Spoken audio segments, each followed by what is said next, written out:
आज हम परिसंचरण तंत्र या सर्कुलेटरी सिस्टम के बारे में जानेंगे। परिसंचरण तंत्र के प्रमुख अवयव हैं रक्त, हृदय और वाहिकाएं, साथ ही lymph, blood, heart, vessels and lymph.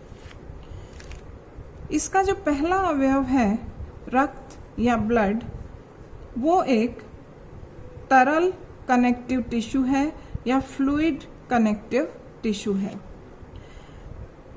शरीर की विभिन्न कोशिकाओं के बीच ये एक संचार का माध्यम है। इसका कार्य है शरीर में ऑक्सीजन का वितरण, पचे हुए भोजन का वितरण, हार्मोन्स का वितरण करना और ऊतकों से उत्सर्जनीय पदार्थ कार्बन डाइऑक्साइड इत्यादि को इकट्ठा करके किडनी और लंग तक पहुंचाना। तो इस प्रकार एक बहुत ही एफिशिएंट संचार माध्यम का काम रक्त करता है। सामान्य मनुष्य में लगभग शरीर के वजन का 8% रक्त द्वारा बनाया जाता है और लगभग 5.6 लीटर आयतन का ब्लड एक सामान्य मनुष्य के शरीर में बहता रहता है। अब हम रक्त की संरचना के बारे में जानें। प्रमुख रूप से इसमें 2 कंपोनेंट्स होते हैं। एक है कोशिकाएं या कॉर्पसेल्स और दूसरा है प्लाज्मा। आज हम पहले कोशिकाओं के बारे में जानें। ये कोशिकाएं प्रमुख रूप से 3 प्रकार की होती हैं और ये रक्त का 45% हिस्सा बनाती हैं। इन 3 प्रकार की कोशिकाओं में पहली कोशिका है लाल रक्त कणिकाएं या रेड ब्लड कॉर्पसेल्स। शॉर्ट में इनको हम आरबीसी कहते हैं या इनका दूसरा नाम एरिथ्रोसाइट्स है।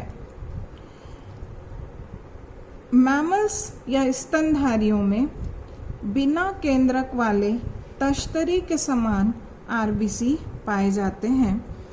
इससे उनकी ऑक्सीजन कैरिंग कैपेसिटी या ऑक्सीजन परिवहन करने की क्षमता बढ़ जाती है। दूसरे जो वर्टिब्रेट्स हैं मैमल्स के अलावा, उनमें केंद्रक वाले आरबीसी पाए जाते हैं।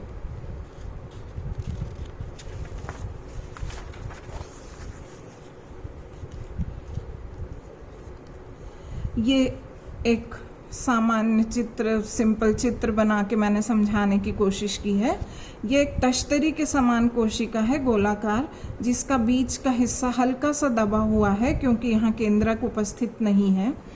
और अगर हम साइड से देखें तो ये एक चपटी तश्तरी के समान दिखाई देते हैं।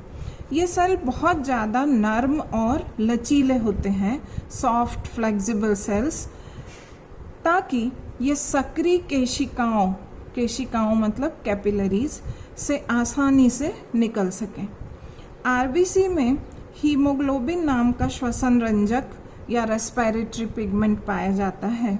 ये एक कॉम्प्लेक्स ग्लोब्यूलर प्रकार का प्रोटीन है जिसमें आयरन होता है।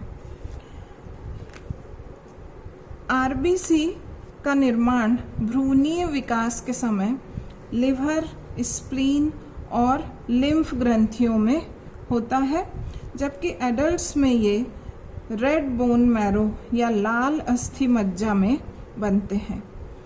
आरबीसी के निर्माण की इस प्रक्रिया को एरिथ्रोपोइसिस कहते हैं। आरबीसी मनुष्य में लगभग 120 दिन जीवित रहते हैं। 120 दिन बाद स्प्लीन में जाकर नष्ट हो जाते हैं।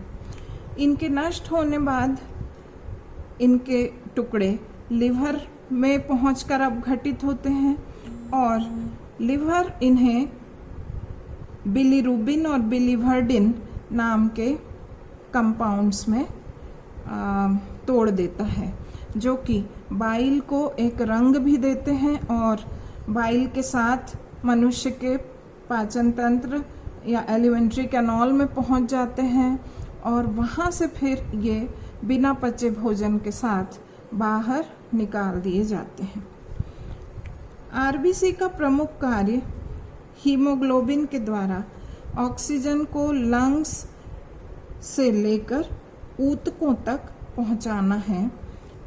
इन ऊतकों में, कोशिकाओं में सेलुलर रेस्पिरेशन होता है, अर्थात ऊर्जा का उत्पादन होता है।